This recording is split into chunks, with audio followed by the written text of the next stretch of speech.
Hi guys, welcome to your Week 20 Connects You launch, and this week we are going to be discussing some active listening skills.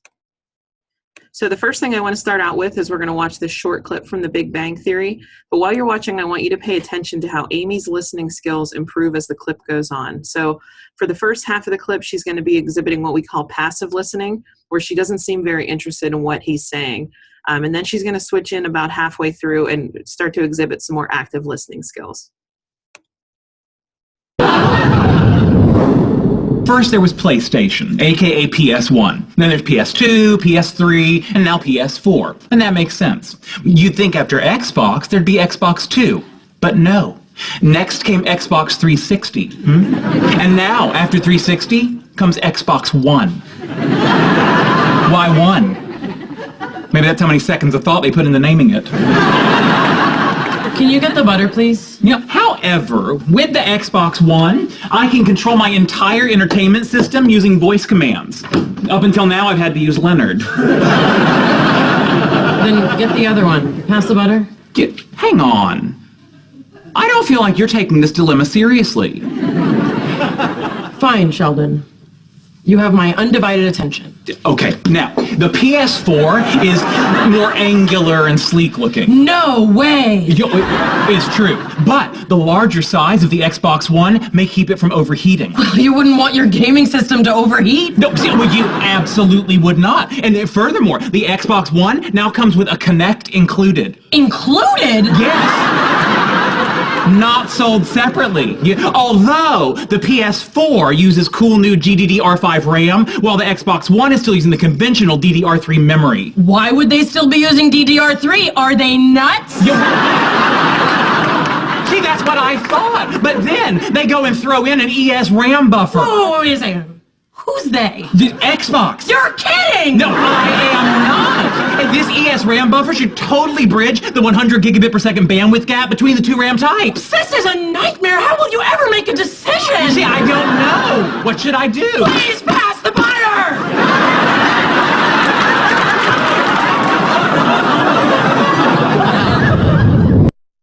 All right, so just a funny little clip to get you guys seeing what passive and active listening skills might look like. So not to say that Sheldon has very good communication skills, because he certainly doesn't. He was very dominant in that conversation, but Amy could have listened a little bit better than she did. So what we're going to look at this week is first passive listening. So passive listening is what Amy was doing at the beginning. She's listening to hear. She's hearing but not necessarily responding to it. And when we're doing this, our mind might tend to drift from the topic of conversation because our brain is not actively engaged.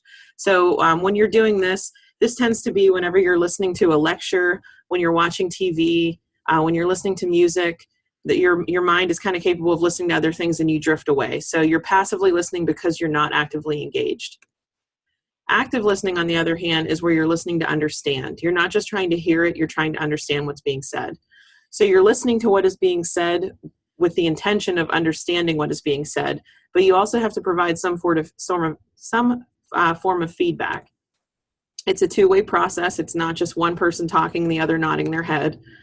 And then you want to pay attention to the words being said, but you also pay attention to the nonverbals. So you want to pay attention to people's hand gestures, their facial expressions, their voice modulations, because this all goes into communication of understanding the real message behind what they're saying. Some steps to develop effective active listening.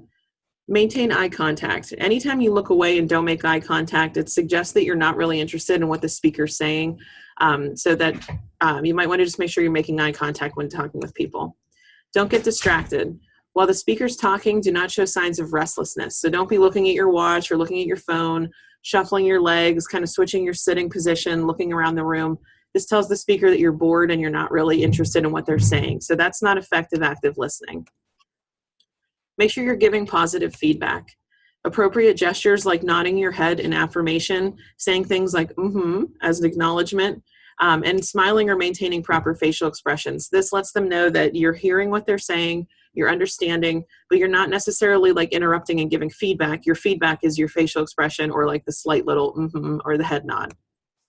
Don't interrupt the speaker. It's rude to interrupt and ask questions mid-sentence. So while we want you to ask questions, you also don't want to interrupt while they're talking because they can lose their train of thought. You want to make sure you're doing this at appropriate times, like when they ask if there's any questions.